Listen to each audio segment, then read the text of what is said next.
If you're over 40, then most personal finance advice is not for you. It assumes you're younger, more flexible, and you can afford to make mistakes. But you already have a career, you already have responsibilities, maybe even a family. So when you follow advice that ignores this reality, it just sets you up to fail. I'm Paddy Kelly, I'm a financial consultant and economics professor with over 20 years experience. And in this video, I'm going to show you 3 rules that work when you're young, but that quietly set you up to fail after 40. So the first rule is that traditional finance advice tells you that you must monitor your finances regularly. You need to track your spending, monitor every dollar, review it every month, that kind of thing. But that advice assumes 2 things. 1 is that you have time, and 2, that you actually enjoy monitoring your finances. And when you're over 40, both are unlikely to be true. Your life is busy, your attention is already split, and finances are just one other thing competing for your mental space. What's expected of you is this: download monthly bank statements, review investments, stay up to date with financial news, stick to a budget. But what actually happens, you start strong, you track for a few weeks, then life happens, you miss a month, then 2, then suddenly you feel disorganized and irresponsible. Managing your finances like this is like driving a car with all the emergency lights on.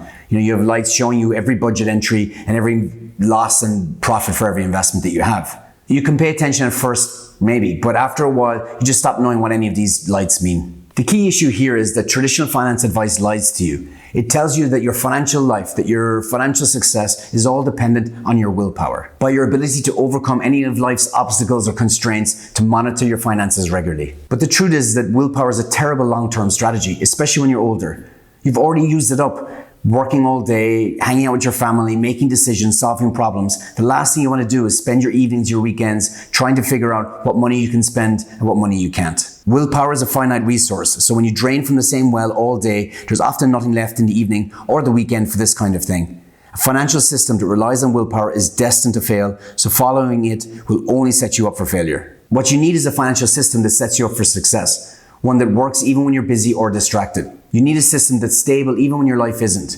And actually that system is much easier than you think. And here it is. You simply automate your financial life. This is the definition of a quick win because it takes very little effort, and after it's done, it has a huge impact on your finances. Think about the difference it would make in your life to have all your financial obligations, your savings, your investments, and your debt, all of it organized, all of it automated, and you never have to think about it again. You do it once and that's it. Ultimately, it's one intentional day for the rest of your life. And to get started, you can use this simple equation. Income minus obligations minus saving and investing equals wants. So here's the framework. The first thing you do is automate all of your obligations. That means your mortgage or your rent, any utilities you have, insurance, debt repayments, that kind of thing. Then you move on to automate your safety and investments. So that includes your emergency fund contributions, maybe saving goals that you have for a holiday or a new car or whatever it might be. When it comes to investments, first of all, prioritize maxing out tax-free or tax-advantaged retirement funds and then move on to broader market indices. And what's left after that is your wants, your guilt-free spending. No more worrying if you overspend, no more stress about paying for an upcoming bill, no more anxiety about investing in your future. You don't need to wonder if you're doing enough because it's already handled. Automating your financial life does 3 powerful things. You handle your immediate obligations, you take care of your future, and then you live your life spending guilt-free, never feeling financially irresponsible ever again. Now you can automate your financial life in a matter of hours. It's very simple to do. Just follow these instructions. Simply set up a different account for what you need. Sit down with your personal banker if necessary, or just do it yourself through your application. Calculate how much money you want to go into these accounts each month, and then simply set up an automatic transfer for these amounts on the day you get paid. Start small if you want, but just start. Once it's done, not only will you not regret it, but you'll wonder why it took you so long to do it in the first place. When you automate your financial life, you set yourself up to succeed. Now, number 2 is that traditional advice tells you that you need to take risks in order to grow your wealth. And to some degree, this works. When you're younger, you got time to recover, your lifestyle is flexible. But after 40, the math sort of changes on this, right? You're no longer time poor. You can recover from a large loss, you just don't have the time. And now when you have a financial loss, it impacts more than just you. For example, if person A is 25 and they invest heavily in the stock market and an economic crash hits and the market falls and they lose everything, then they have decades to make that money back. And the financial impact is felt just by them, as they're more likely not to have any dependents. But person B, for example, is 45 and has the same things happen. They have half the time to recoup their losses, and the financial impact is likely to be felt by partners, children, other family dependents. The truth is that you don't need to take risks to grow your wealth. There's another lever you can pull on. Investing is a form of passive income, which is earning without trading your time for money. But there's also active income, when you trade your time for money. And when you're over 40, this is a lever you should pull on to increase your wealth. Let me show you what I mean. After 40, active income can have a higher ROI than passive income. Because of your age, you have experience, and this experience makes you as an asset more valuable. But because you have age, you're time poor, which means that your investments have less time to grow, which makes your investments less valuable. Here's a quick example to demonstrate what I mean. Let's say you earn 80,000, you invest 10,000 and earn a strong 8% every year. That's $800 the first year, and after compounding, it will be approximately $20,000 in 14 years. Now imagine instead you invest that initial $10,000 into your skills and qualifications or certifications for your career. And over a handful of years, you increase your income from $80,000 to $100,000. That's very realistic. But what's after happening? First of all, if you invest $10,000 in passive income, it takes 14 years to earn $20,000. But if you invest the same amount in upskilling to increase your active income, you can return the same amount in a significantly shorter time frame. So ultimately, it's much higher ROI per year. You make the same amount just over a shorter time frame. But let's assume it even takes just as long. Your active income still compounds so much more than passive income. For passive, after 14 years, your initial $10,000 investment returns $20,000 in total. But what does that return the next year, year 15? Well, it's an extra $2,350. Even if we assume that your investment into upskilling will take you 14 years to also increase your salary by $20,000, which is unlikely, but if it does, what will you return in year 15? Well, you'll return $20,000 because you get paid an extra $20,000 every year. Based on these realistic numbers, this is a 10x difference, and it continues on like this for year 16, 17, 18, and so on. In fact, to return $20,000 per year in passive income to equal your increase in active income, you would need a portfolio of over $200,000 invested. Your investment would literally need to be 10x what you invested in the first place. And that's not all. It's not just that your ROI is better. There are also another couple of big advantages for focusing on your active income over passive income. First of all, active income compounds. So when you get a pay raise, the next pay raise you get will be based on that higher salary. So for example, if you go from $80,000 to $100,000, then your next 10% increase won't be $8,000, it will be $10,000. And the second great advantage is that there isn't just one way to increase your salary. It doesn't just have to be upskilling. There are multiple other ways you can do it. For example, you can ask for a pay raise. This takes zero investment and the chances of success are pretty high. 70% of people who ask for a pay raise get one. Another example is you can change companies. Different companies value the same work differently. The statistics show here that changing companies can be responsible for a 20% increase in your salary alone. Traditional financial advice will have you take more risk, but this will just set you up for failure. A much better, more responsible thing to do at this age is to focus on active income. Focus on increasing your salary. It doesn't carry any risk, it repeats every year, and it compounds much more than passive income.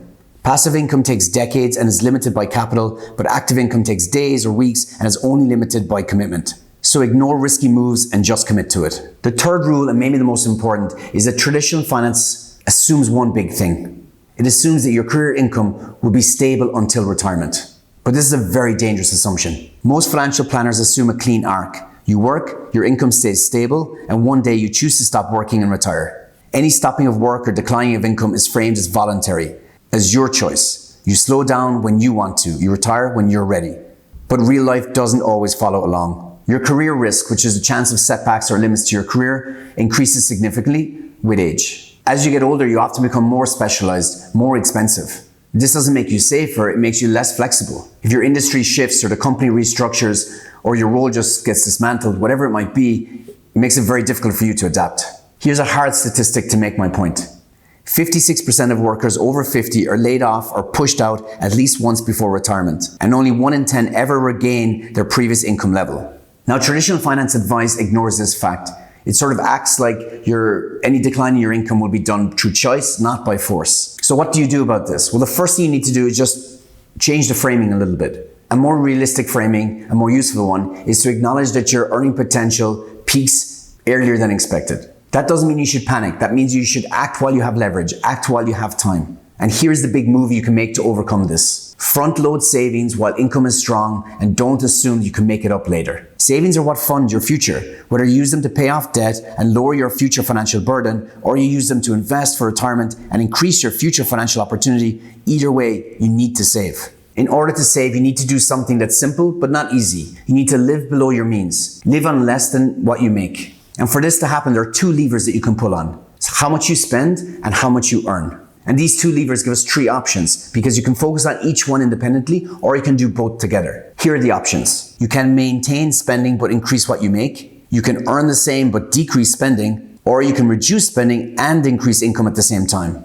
Now, to maximize your ability to front load savings, then you would probably choose option 3. Reduce your spending and increase your income all at the same time. Let me give you a framework that you can use to do that. So to reduce spending, you can apply the 80-20 rule. This is very simple, but very effective. List all of your expenses for the past month, what it is and how much it was. Then next to it, rank them out of 10 for how much satisfaction you get from it. For example, maybe you had a dinner out to celebrate a friend's birthday. You might rank that a 10 out of 10.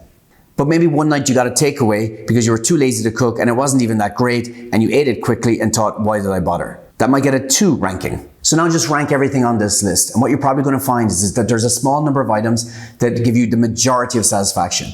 And there's a large number of items that give you a small amount of satisfaction. This is the 80-20 rule. So find the 20% of things you spend your money on that gives you 80% of the satisfaction and cut the rest. This takes minutes to do and immediately saves you money now and in the future. Now next, to increase your income, you can follow a framework that I have called R.I.S.E. It includes a couple of things we've already talked about already, but let me outline it here in simple form. R stands for reduce spending. We just talked about that. Here you apply the 80-20 rule. I is for invest in upskilling. Higher skills lead to higher value. Find the core skills or certifications in your industry and invest in them now. The sooner you do this, the longer you can benefit from them. S is solicit or ask for a pay raise. As I mentioned earlier, 70% of people who ask for a pay raise get one. You might be just one uncomfortable conversation away from making thousands of dollars more. Again, the sooner you do this, the more you make and the longer in your career you make it. E is exchange companies. Like I mentioned earlier, different companies value the same work differently. Change your employer is one of the biggest wins in personal finance. Statistics regularly show that people who change companies every 3 years increase their lifetime earnings by over 50%. So if you haven't moved companies in a while, get your CV out there because there are companies out there willing to pay someone 10 or 20% more for the same job you're doing right now. So to front load your savings, ideally do both. But if you can't do both, at least focus on one. Either reduce your spending or increase your income. So be careful of traditional finance advice, things that set you up for risk and really set you up to fail. It's not always wrong, but it's often not right for people over 40. It makes some serious assumptions that are no longer true when you're at this life stage. That you have unlimited time, that you don't have a lot of responsibilities, that you have flexible lifestyles. And this is just not the case. Because after 40, time matters more, risk costs more. And when you fail, you don't just impact yourself anymore. What actually works at this stage of life is simpler, not harder. Choose systems instead of willpower, focus on income growth instead of unnecessary risk, save more earlier instead of assuming you'll always be able to earn later. If you take nothing else from this video, please take this. That you don't need to try harder with your finances. You just need to find a financial strategy that sets you up for success and is age appropriate. So look, if this resonates with you, please consider hitting like or subscribe and post in the comments if you've been following some traditional advice, whether it's been working for you or it's not been working for you. I'd love to hear from you. Until the next video.